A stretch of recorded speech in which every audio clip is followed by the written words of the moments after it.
Olá, queridos irmãos, que a graça e a paz do Senhor Jesus esteja sobre sua vida, sobre sua família, sobre os seus pensamentos, os seus sentimentos, enfim, todo o teu ser esteja imerso nessa graça e nessa paz que só Jesus Cristo nos dá. Sejam bem-vindos a esse tempo em que podemos nos reunir no meio da semana, nesta quarta-feira, e que o Senhor nos abençoe como tem nos abençoado até aqui. Seja bem-vindo você também, que quem sabe pela primeira vez acessa o nosso YouTube para participar deste culto. Não gosto muito da expressão assistir o culto, porque culto não se assiste, se prestar um culto na direção do Deus Todo-Poderoso. Quem sabe você que ainda não nos conhece, está nos conhecendo agora, estamos localizados na Vila Prudente, somos a Igreja Batista Vida Nova, estamos localizados ali às portas do metrô Vila Prudente, tanto pelo metrô quanto pela linha prata, ali aquela linha suspensa, linha de metrô suspensa, nós estamos bem ali na boca do metrô. Gostaríamos de conhecê-lo e cultuar ao nosso Deus juntos. Estamos ali cultuando a Deus todos os domingos, no culto da manhã às 9 horas e no culto da noite às 18h30.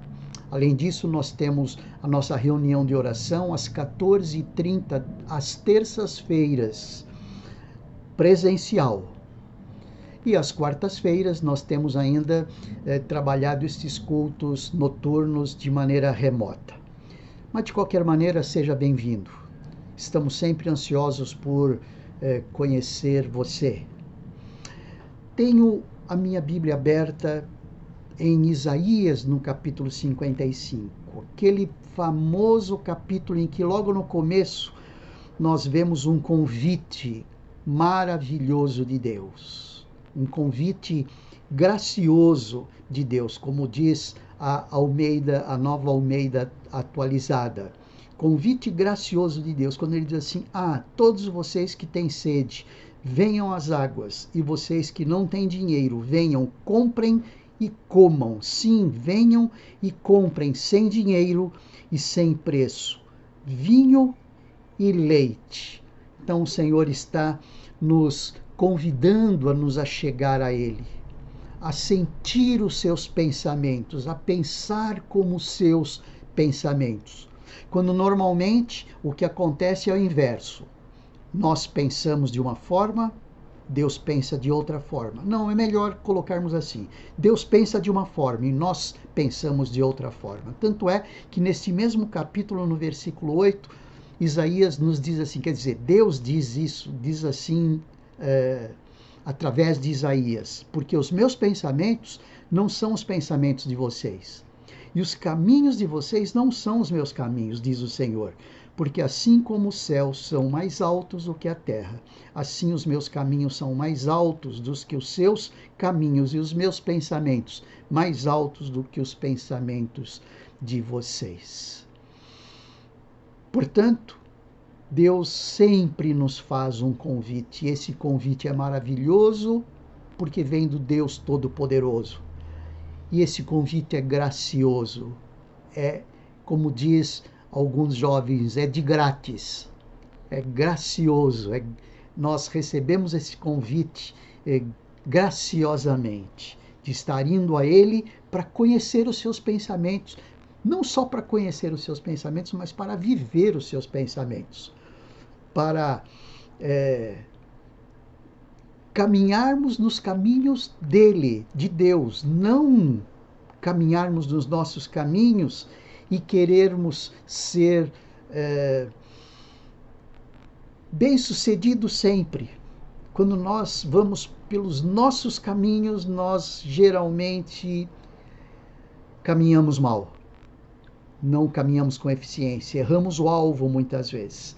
Então o Senhor está fazendo um convite a cada um de nós. E hoje é uma oportunidade de nós refletirmos nisso, conversarmos sobre e refletirmos e conversarmos sobre como estar mais envolvidos com os pensamentos de Deus, com os caminhos de Deus, com aquilo que Deus tem para nós, que é certeiro de sucesso. Vamos nessa? Nós vamos orar agora e daqui a pouco nós voltaremos a conversar. Nós temos uma coisa nova hoje, ok? Feche seus olhos e vamos orar. Obrigado, Senhor Deus, obrigado por podermos estar juntos nesta quarta-feira, mesmo que de maneira remota. Nós sempre, de certa forma, lamentamos isso, porque é tão oportuno e tão ideal nós estarmos presencialmente, sentindo-nos um ao outro de maneira mais aquecida.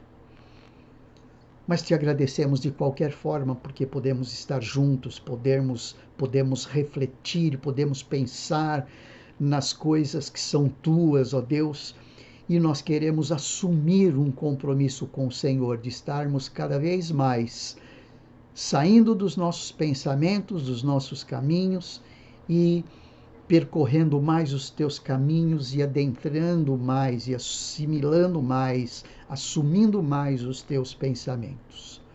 Ajuda-nos nisso, Senhor Deus.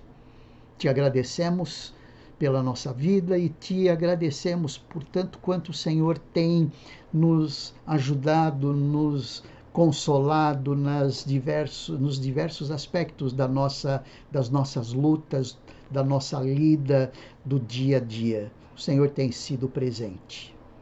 Estende as tuas mãos sobre aqueles queridos que estão vivendo dificuldades e te pedimos, ó Deus, que o Senhor permita que eles estejam percebendo o quanto o Senhor está presente e o quanto o Senhor é presente. Te agradecemos e te pedimos tudo isso em nome de Jesus. Amém. Amém. E Deus criou o homem sim, para o louvor da sua glória. Mas este homem preferiu não dar louvor à sua glória. Por isso Deus mandou Jesus para consertar a sua história.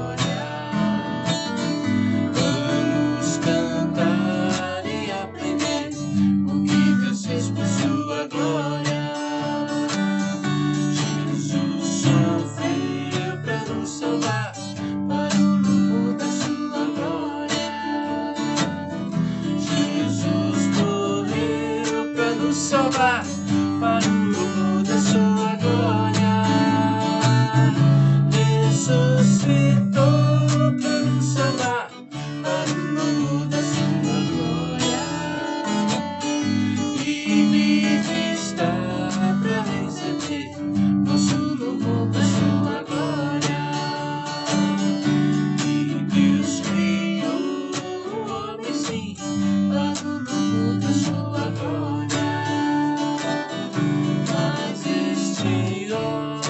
Preferiu não dar louvor à sua glória. Por isso Deus mandou Jesus para consertar a sua história. Vamos cantar e aprender o que Deus fez por sua glória. Jesus sofreu para nos salvar, para o louvor da sua glória.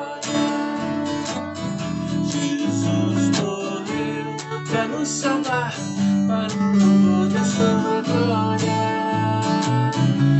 Ressuscitou para nos salvar, para o louvor da sua glória.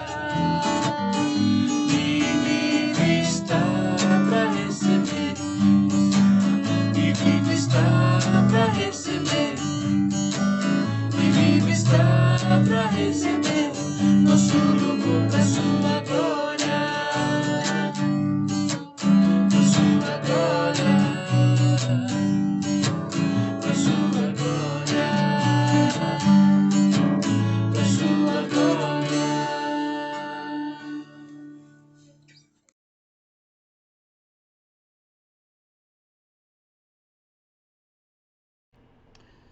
Queridos irmãos, nesta noite, nesta quarta-feira, nós estamos propondo que possamos estar refletindo um pouquinho sobre o tema que os irmãos já receberam na chamada: destruindo vícios e criando hábitos. Os irmãos puderam perceber na chamada que nós pudemos fazer, e como subtítulo nós colocamos da semelhança de Adão à semelhança de Cristo. Da semelhança de Adão, destruindo vícios, e à semelhança de Cristo, criando hábitos. Então, destruindo aquilo que existe de vícios pela semelhança adâmica e criando hábitos a partir de Cristo com essa semelhança a Ele. Aqui estamos sendo formados a cada dia. Então, o assunto de hoje tem tudo a ver com esse tempo em que nós estamos percorrendo, desde a experiência que temos com Cristo até agora. Estamos num período de santificação, estamos num período em que devemos, de maneira acelerada, criar hábitos que têm a ver com a semelhança de Cristo e destruir vícios que têm a ver com a nossa semelhança adâmica.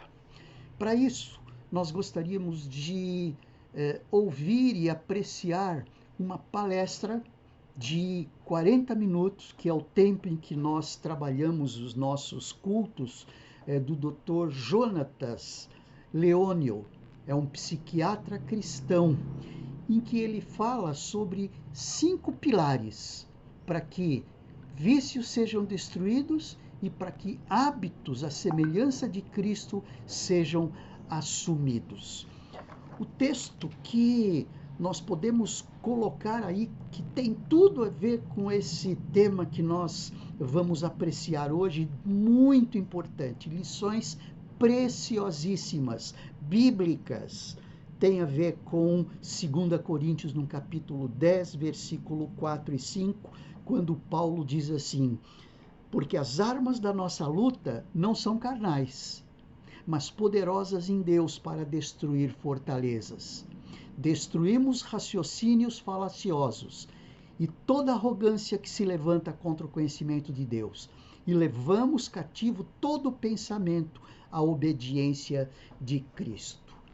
Dr. Jonatas, de maneira muito iluminada pelo Espírito Santo, ele nos ensina e nos ajuda tremendamente como trabalhar isto, esse de usarmos estas armas espirituais que não são carnais e que são, por não serem carnais, são poderosas em Deus para destruir fortalezas. Vamos apreciar, ouvir e beber de tudo isso que o Dr. Jonatas Leônio está nos ensinando. Vamos lá? Shalom, amigos! Sejam muito bem-vindos a mais um Divinamente, porque nós queremos aprender a pensar e sentir como Jesus. Tudo que fazemos aqui neste canal é com um objetivo, é entregar, promover saúde mental, e saúde mental é pensar o que Cristo pensa, sentir o que Cristo sente. Saúde mental é a mente de Cristo invadindo a nossa mente e nos dando os pensamentos e os sentimentos de Jesus. E hoje eu quero conversar com você sobre hábitos e vícios. Esse conteúdo aqui é talvez o conteúdo mais importante que eu já entreguei aqui neste canal. Eu quero encorajar você a pegar papel, pegar caneta, a parar, desfrutar desse conteúdo aqui, porque isso pode mudar muita coisa na sua vida e na vida de quem você ama. Sério mesmo, esse conteúdo é muito importante. Nós vamos falar sobre 5 pilares, os 5 pilares da construção de todo hábito e da destruição, da desconstrução de todo vício. É importantíssimo que você aprenda esse conteúdo.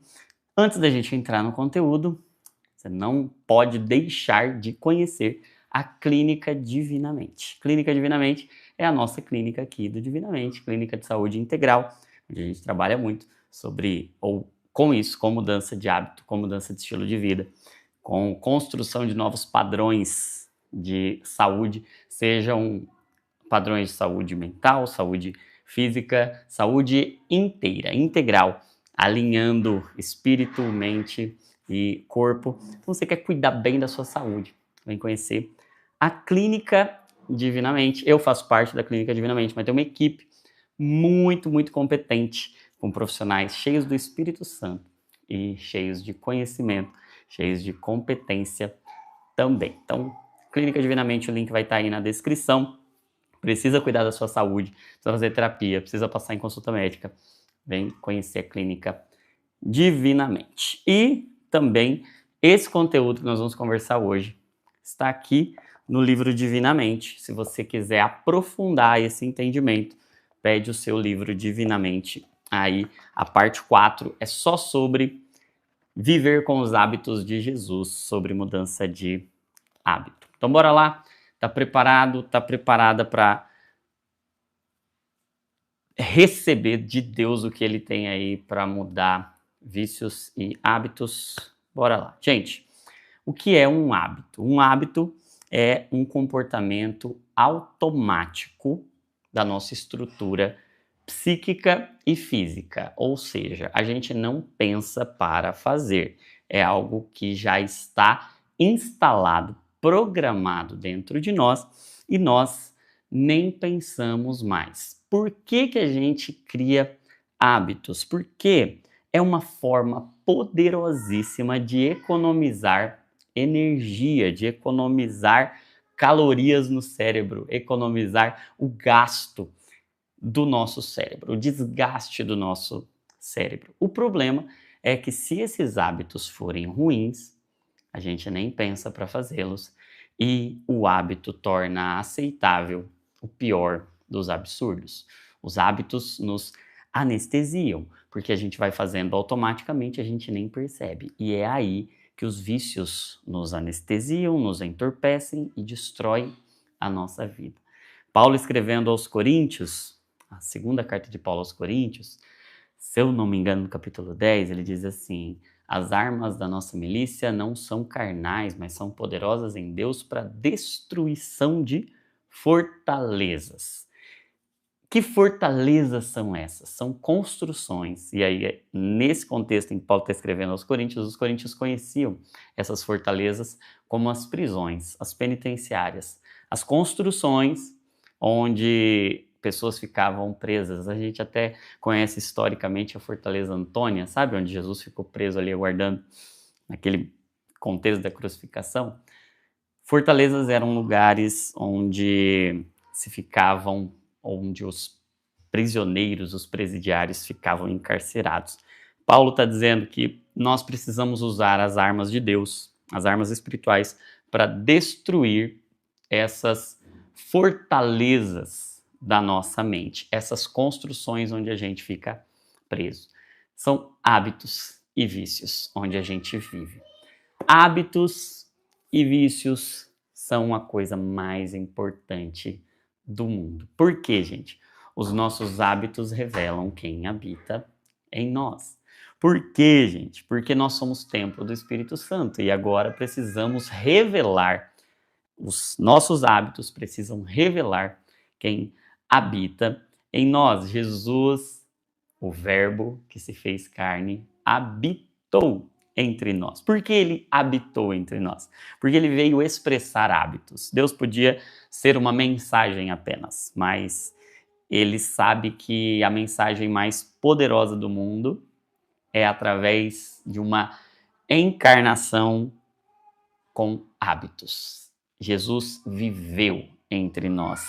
Jesus teve comportamentos e ele nos ensinou a mudar os padrões mentais, os automatismos, as coisas que a gente faz sem pensar. Mas essa construção, ela tem elementos, matérias-primas, e hoje eu quero te mostrar como é que a gente muda essa construção cerebral.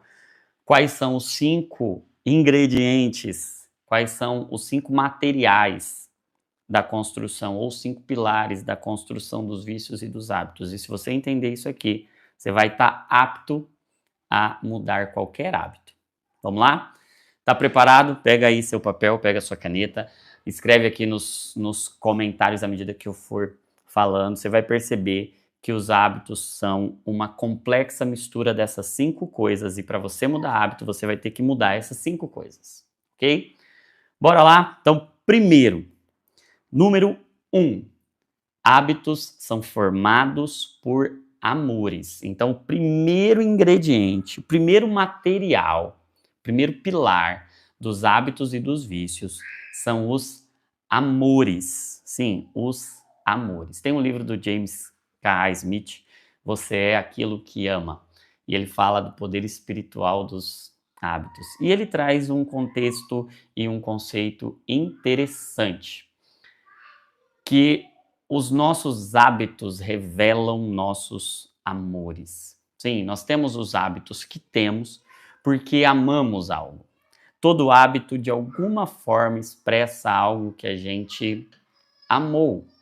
E todo vício também revela algo que a gente amou. A matéria-prima dos hábitos é o amor. A gente ama alguma coisa. Por exemplo, eu tenho o hábito de, semanalmente, pelo menos uma vez na semana, eu tenho o hábito de assistir jogo do meu time de coração. Ontem mesmo eu estava assistindo. Tem um monte de coisa para fazer, tem um monte de compromisso, tem um monte de tarefa, tem um monte de demandas, mas eu consigo parar ali e ter o hábito de assistir. Não ganho nada com aquilo. Minha esposa fica doida. Como assim? Você fica 2 horas aí parado assistindo. Mas por quê, gente? Porque um amor foi nutrido ao longo do tempo. Se você é um homem ou se você gosta muito de futebol, você vai entender isso, né? Os amores formam hábitos. Por exemplo, eu tinha muitos hábitos. Vocês ouviram a Liv dando um susto ali em alguém, né? Fez um bu! Eu tinha muitos hábitos antes de ser pai. Muitos vícios e hábitos. Mas quando eu casei, um outro amor invadiu a minha vida e muitos hábitos mudaram. Quando eu me tornei pai, eu criei o hábito de assistir filmes da Disney, que eu nunca tinha tido. Filmes de princesa, eu conheço todos os filmes de princesa que você imaginar. Eu já assisti todos eles. Eu parei de assistir muita coisa que eu assistia. Eu parei de fazer muita coisa que eu fazia. Comecei a fazer muita coisa que eu não fazia. Por quê, gente? Por causa do amor. E essa é a mensagem do Evangelho também. Por que a gente deixa de pecar e começa a obedecer? Porque um amor novo invadiu a nossa vida. E essa é uma grande realidade. A gente troca vícios por hábitos, a gente muda quando a gente muda o amor. Quando amores são reposicionados. E por que é tão importante falar sobre isso, gente? Porque a causa de todo problema do mundo é o amor. O amor errado, o amor mal posicionado. Por isso que a cura de Deus para o mundo é o amor certo, é o amor perfeito, é o amor posicionado.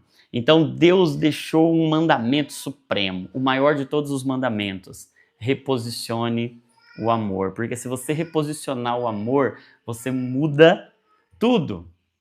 Tudo é mudado pelo amor.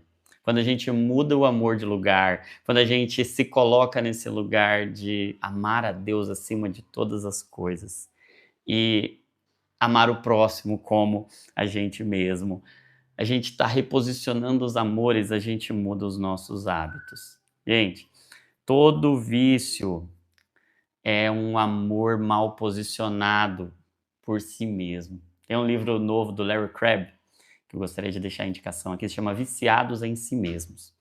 Esse livro mostra que o vício, e todo vício, tem por trás um amor exagerado, desproporcional e mal posicionado a si mesmo. Então, se a gente quer mudar hábitos e a gente quer destruir, eliminar vícios, a gente vai precisar reposicionar os amores. Você vai perceber que você está amando muito algo que deveria amar pouco. E você está amando pouco algo que deveria amar muito. Em nome de Jesus, que hoje o Espírito Santo de Deus nos traga discernimento e clareza acerca do amor. E que nós, que somos amados profundamente por Jesus, Ele nos amou primeiro, que Ele agora mude os nossos afetos, os nossos amores e que nós sejamos transformados a partir do amor. Gente, uma vez eu estava conversando com um paciente e a gente estava falando sobre mudanças de hábitos. E eu disse para ele, né, você tem relógio? Eu vi que ele tinha relógio bonito. Falei, tô vendo seu relógio aí, você trocaria seu relógio na minha caneta? Aí ele falou, não, de jeito nenhum, não trocaria. Aí eu falei, e você trocaria o seu relógio no meu carro? Ele falou, eu trocaria. Por quê, gente? Porque ninguém troca uma coisa que vale menos ou uma coisa que vale mais por outra que vale menos. Nós só trocamos coisas quando nós encontramos algo melhor. Sabe a história da pérola de grande valor? A gente vai e vende tudo porque a gente encontrou algo que vale mais. Por que a gente muda hábitos? Porque algo que a gente amou encontra algo que tem mais valor e eu passo a amar algo melhor. Então, se você quer mudar algo, se você quer destruir um vício, se você quer mudar um hábito, criar um hábito novo, não vai dar para fazer isso se você não reposicionar o amor, os seus amores. Se você não se colocar nesse lugar de amar o Senhor e amar o próximo como a você mesmo. No fundo, todo hábito e todo vício tem a ver com amor, ok? Esse é o primeiro. Então escreve aí. Número 1, amores. Número 2, qual é o segundo material que o nosso cérebro usa para criar hábitos? Escreve aí, angústias. Angústias. O medo de perder algo nos faz mudar. Muito dos nossos comportamentos automáticos, dos nossos hábitos e vícios, hoje, eles são resultado das angústias que a gente teve ao longo da vida. Eles são resultado dos traumas que a gente teve ao longo da vida. Eles são resultado das feridas, das experiências ruins, das angústias que a gente viveu. Por exemplo, quando eu tenho um trauma de rejeição, eu crio um vício de aceitação, de validação. Quando me faltou algo e eu tenho uma angústia de não ter tido, uma angústia de falta, de escassez, aquele trauma gera em mim um hábito, eu nunca mais vou passar por aquilo. Então eu crio já um condicionamento, e um hábito é um condicionamento. Eu condiciono a minha vida para não ter que lidar com a dor que um dia me feriu. Faz sentido, gente? Então todo hábito, ele tem a ver com o medo de perder, com a angústia. Vou contar um exemplo. Durante grande parte da minha vida profissional como médico, eu me dediquei a tratar vícios. E um dos vícios que eu mais tratei ao longo da minha vida foi o vício em cigarro, o tabagismo. E era interessante que muitas vezes eu gastava horas e horas ali com o paciente no primeiro atendimento e as perguntas e a conversa ali era muito interessante, muito legal. Por exemplo, uma pergunta, você gostaria de parar de fumar? E sabe o que, isso é verdade e tem estudos que confirmam isso. 80%, pelo menos, dos fumantes querem parar de fumar. Quando eu perguntava, você gostaria de parar de fumar? Eu falava, gostaria muito. E é verdade, gostaria mesmo. Gostaria. Aí, perguntava assim, você já tentou parar de fumar? E 50%, pelo menos 50% dizia assim, eu tentei no último ano, eu tentei uma vez. Olha só. Aí eu fazia toda uma preparação, uma apresentação, mostrando todos os ganhos. Tudo que, por amor, a pessoa podia ganhar. Ó, vê aí, tanto de dinheiro que você pode economizar e você vai ganhar. Vê aí o tanto de anos de vida que vai aumentar, 10 anos de vida a mais, em média, se você parar de fumar até um determinado ponto da vida. Você vai ganhar muito mais anos de vida, muito mais vida para os anos, mais saúde, saúde respiratória, saúde sexual, mais saúde cardiovascular, beleza, estética, os dentes, a pele, enfim, falava de todos os benefícios ali, é muito legal. E aí eu tinha uma taxa de sucesso. Alguns pacientes paravam de fumar e era muito legal.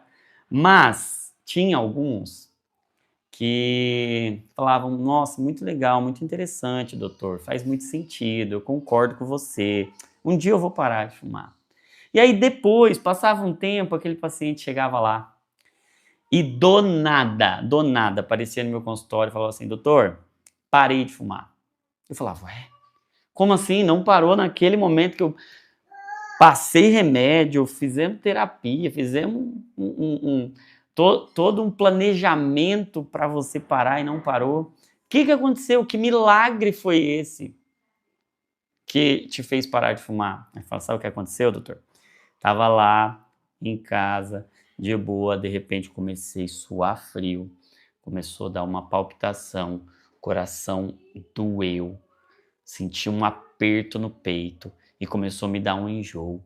Fui parar no pronto-socorro com medo, e aí fui fazer o eletro, e do eletro fui para a sala de emergência, da sala de emergência fui para UTI, e aí o médico falou assim para mim, o senhor fuma? A senhora fuma? Eu falei, fumo. Falou assim, então agora você tem uma escolha, ou você para de fumar, ou você morre. Aí eu decidi parar de fumar, porque eu quero viver. E o medo de morrer, o medo de ter um problema mais grave, fez mudar. Sabe, gente? Nada tem tanto poder para mudar a gente quanto a angústia. Sim, a angústia. O medo de perder algo. Isso é um dispositivo divino. Por isso que o arrependimento é uma angústia, é uma tristeza que muda a gente, que transforma a gente. Então, se você quiser mudar e destruir vícios e construir hábitos, você vai precisar usar a angústia a seu favor. Você vai precisar da tristeza, você vai precisar sentir a dor de perder algo. Ainda que seja perder a paz com Deus, perder o medo de perder Deus da sua vida, o medo de perder a vida plena que Deus tem para você por causa de um vício, por conta de um comportamento que não é a vontade de Deus para sua vida. Perder a vontade plena de Deus, perder um casamento, perder os filhos, perder a saúde, perder o propósito. Então, use a angústia para a glória de Deus. Como assim, gente? Como a gente usa a angústia para a glória de Deus? Quando a gente não é usado por ela para fazer a nossa vontade, mas a gente usa a angústia para mudar a nossa vontade, fazer a vontade de Deus. Se eu quero de fato mudar hábitos, eu preciso usar angústia. E deixa eu dizer uma coisa para você, a gente é especialista em engolir angústia, em passar por cima ou em se distrair quando a gente está angustiado. Vai para um prato de comida, vai para um doce, vai para uma viagem, vai para qualquer coisa e a gente distrai a angústia. e a gente não deixa ela cumprir o propósito. Sabe, Jesus, lá no Getsemane, diante daquele momento da iminência da crucificação, ele diz: a minha alma está angustiada até a morte. Sabe, a angústia é necessária no processo. A angústia é esse sentimento de prensa, em que o azeite que está dentro da gente precisa ser extraído por meio da angústia. Getsemane, prensa de azeite. A azeitona precisa ser espremida para poder sair. Quantas vezes a gente não vai precisar usar a angústia para espremer a gente e para a gente mudar? Ok? Então, eu preciso do amor para mudar, mas eu também preciso da angústia para mudar. Faz sentido? Então escreve aí: amores. Segundo, angústias. Terceiro material, terceira matéria-prima, terceiro ingrediente da construção dos vícios e dos hábitos. Atributos. Ó, é tudo com a letra A para ficar mais fácil de você gravar. E se você quiser aprofundar, pede aí o Divinamente, tá? Atributos. Por que atributos, gente? Atributos são as coisas que a gente recebeu, são as bagagens que a gente carrega. Sabe que uma boa parte dos nossos hábitos tem a ver com bagagens que a gente recebeu geneticamente, tem a ver com bagagens que a gente recebeu na nossa primeira infância. E a maioria dos nossos comportamentos automáticos, dos hábitos que a gente tem, não foram escolhas nossas. Não é, eu escolhi gostar disso, eu escolhi fazer isso. São atributos que foram colocados em mim. E eu não digo isso para nutrir um sentimento de vitimismo. Só assim porque me fizeram assim. Não. Eu digo isso no sentido de assumir uma responsabilidade para com a bagagem que você recebeu. Você não escolheu o que recebeu, mas você escolhe o que fazer com aquilo que recebeu. E mais ainda, você tem um atributo, uma bagagem, uma genealogia adâmica. E sabe que esses atributos são tão importantes que a Bíblia é enfática em mostrar, em toda a história que envolve um plano de Deus, tem lá uma coisa chata chamada genealogia. Por quê, gente? Porque genética e epigenética importam muito para Deus. Mas, isso é tão importante, a genética e a epigenética são tão importantes, e aí eu estou falando dessa bagagem que a gente traz, não só escrito no nosso código genético, predisposições, mas hábitos e vícios dos nossos pais e avós que passam na forma de ativações ou desativações dos genes que a gente recebe, a epigenética.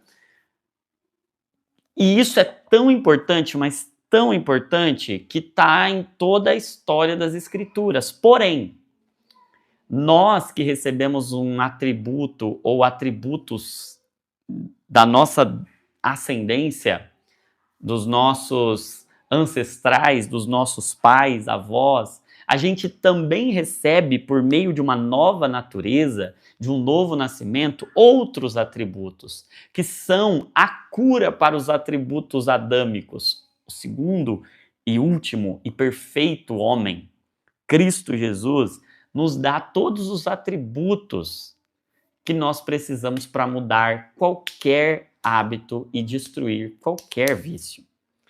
Nós agora sabemos quem somos. Sabemos qual é a nossa natureza, de quem somos feitos e do que somos feitos. Então eu preciso dos atributos certos para eliminar os atributos errados. Eu preciso conhecer a minha história, eu preciso conhecer a minha bagagem, eu preciso conhecer aquilo que os meus pais, os meus avós, o procedimento que me foi legado, que foi entregue a mim para que agora eu saiba o que eu tenho que mudar. Então eu preciso conhecer os meus atributos. E eu preciso conhecer os atributos que Cristo vem me dar. Eu preciso conhecer os atributos que eu recebi humanamente e adamicamente. E eu preciso conhecer os atributos que eu recebo em Cristo, espiritualmente, para que esses atributos me preencham, certo? Amores, angústias, atributos. Quarto ingrediente, ou quarto material, quarta matéria-prima que o meu cérebro usa para criar hábitos e vícios. Anota aí, agenda. Por que agenda, gente? Porque o hábito, ele tem uma tríade. Você lê lá o livro Poder do Hábito, você vai ver que existe uma tríade. Três fundamentos para todo hábito. Primeiro, é um estímulo ou um gatilho, uma deixa, um start. Você precisa de um start, mas você precisa de uma segunda coisa, uma repetição, uma rotina, um ritual. E, gente, nós somos seres litúrgicos, nós somos seres ritualísticos, nós criamos rituais. E o que é isso, gente? É uma agenda, é uma rotina, um cronograma. Nós somos feitos para sermos litúrgicos. Nós somos feitos para ter uma agenda. E aí, o que acontece? Quando a nossa agenda não é a agenda certa, a gente só repete os padrões errados. Então, quando a agenda não é a agenda certa, a gente repete a coisa errada. A gente repete os padrões errados. Lembra que um hábito é um automatismo? Então, se eu não tiver uma outra agenda, eu vou repetir o que está instalado no automático. Agenda é uma coisa tão importante que Deus tem agenda. Deus podia, no início de tudo, na criação, e se fosse eu teria feito isso, Deus podia ter dito, haja tudo, e haveria tudo. Imagina lá o primeiro capítulo da Bíblia. No início, no princípio, criou Deus os céus e a terra era sem forma e vazia, e o Espírito se movia sobre a face das águas, e disse Deus, haja tudo, e houve tudo. Sim. Se fosse eu, teria feito isso, porque já resolve o problema de uma vez. Mas o que Deus fez, gente? Deus fez uma agenda semanal, com 7 dias, priorizando dividir manhã e tarde, e incluindo na sua agenda o descanso. Ah, gente, como Deus é maravilhoso. O Velho Testamento, ou em toda a trajetória da liturgia do povo de Deus, Deus faz questão de estabelecer calendário com dias, com festas que marcavam uma cultura e que criavam uma memória e que criavam hábitos. Gente, a agenda de Deus, o calendário do povo de Deus tinha o objetivo, criar hábitos. Por isso que é tão importante que você seja responsável com a agenda. Que você seja, como Deus é, organizado na sua agenda. Agenda forma hábito. Agenda forma hábito. Se você quer mudar hábito, você precisa de uma agenda alinhada à agenda de Deus. O que é o Velho Testamento, Novo Testamento, o plano de Deus, a redenção da humanidade? É Deus cumprindo a sua agenda. Agenda cria hábitos, agenda destrói vícios. Você precisa ser responsável com a sua agenda. Número 1, amores. Número 2, angústias. Número 3, atributos. Número 4, agenda. Número 5. O número 5, gente, é o que hoje tem sido utilizado ou tem sido evidenciado como o mais poderoso, o ingrediente, o elemento mais poderoso da criação e da mudança dos hábitos. O número 5 é o mais poderoso.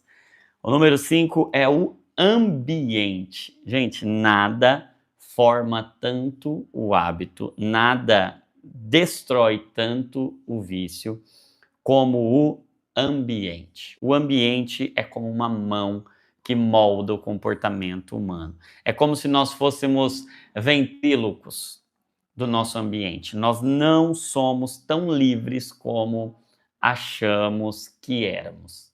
Nós somos escravos dos ambientes que estamos. Por exemplo, se você está em um lugar, está 40 graus, não tem ar-condicionado, você tem a escolha de não suar? Não, hoje eu não quero suar. Hoje eu não estou afim de suar. Eu não quero mais o hábito de suar. Você não tem como escolher a reação que o seu corpo vai ter diante do ambiente. O ambiente vai gerar aquela reação.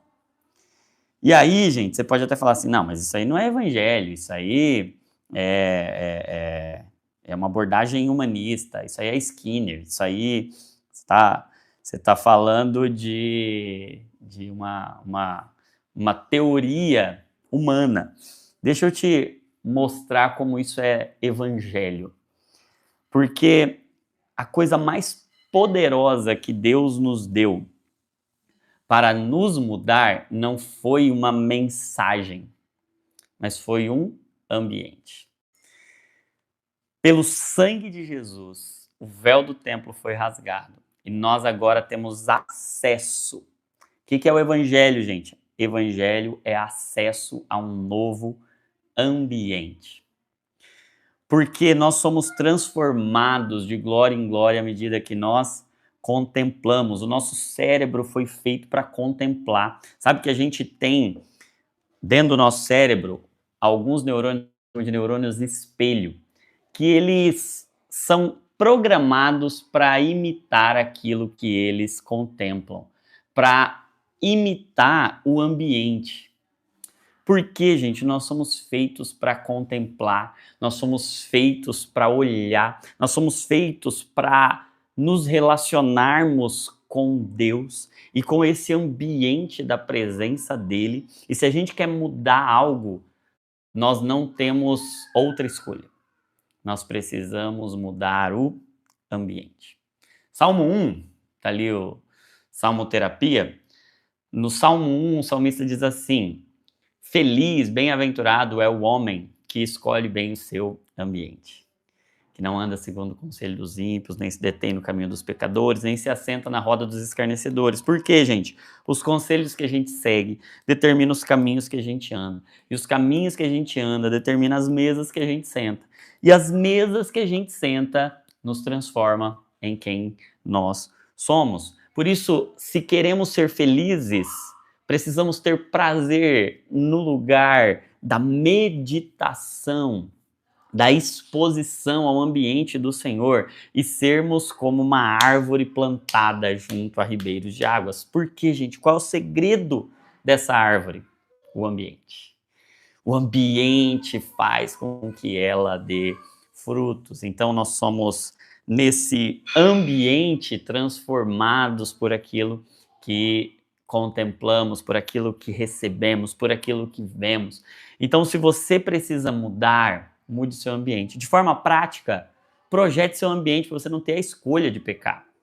Sim, projete um ambiente do seu celular, do seu quarto, do seu casamento, das suas contas, de qualquer coisa. Deixe o pecado impossível para você. Por isso que Jesus disse, se o teu olho te faz pecar, se a tua mão direita te faz pecar, arranca. O que ele estava dizendo? Não era um estímulo à automutilação. O que Jesus estava dizendo é que o pecado não pode ser uma opção para você. Então projete o seu ambiente, ainda que isso envolva arrancar coisas importantíssimas, como aquilo que você vê, como aquilo que você pega. Mas você não pode deixar no seu ambiente a possibilidade do pecado. Seja muito intencional com o seu ambiente. Porque ou você muda o seu ambiente, ou o seu ambiente muda você. Ou você faz o seu ambiente, ou o seu ambiente desfaz você. Ah, mas e a força de vontade? A força de vontade é fraca. A força da nossa vontade é muito fraca. Por isso que Jesus nos ensina a entregá-la. Pai, venha o teu reino, seja feita a tua vontade. Porque a minha não presta para quase nada. Não confie na força de vontade, porque a força da vontade é fraca.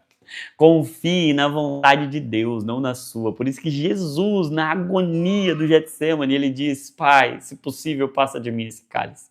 Todavia seja feita a tua vontade e não a minha. A vontade de Deus é boa, a minha não. Por isso que em Romanos 12, Paulo escreve que nós nos entreguemos como um sacrifício vivo, santo e agradável, e que nos conformemos com este mundo, mas sejamos transformados de glória em glória, que sejamos transformados conforme a renovação do nosso entendimento, para que possamos experimentar a boa, agradável e perfeita vontade de Deus. Não é a sua, não é a minha.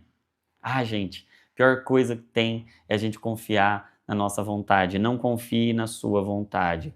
Confie no ambiente de Deus, na sua presença gloriosa. Se exponha ao ambiente certo. Crie o ambiente. Ah, gente, nós precisamos criar um ambiente para a presença de Deus em nossa casa. Você quer mudar? Mude seu ambiente. Isso é poderosíssimo. Tá bom? Certo? Então, ó, amores, angústias, atributos, agenda e o ambiente. Gente, esse conteúdo pode mudar a sua vida e a vida de muitos irmãos. Que tal, amados? Muito bom, não é mesmo? Gravaram aí os 5 pontos, os 5 pilares para destruir vícios e criar hábitos, destruir vícios que têm a ver com a imagem adâmica e criar hábitos que têm a ver com a imagem dessa nova criação que o Senhor nos fez a partir de Cristo Jesus. Amores, angústia, atributos, agenda e ambiente.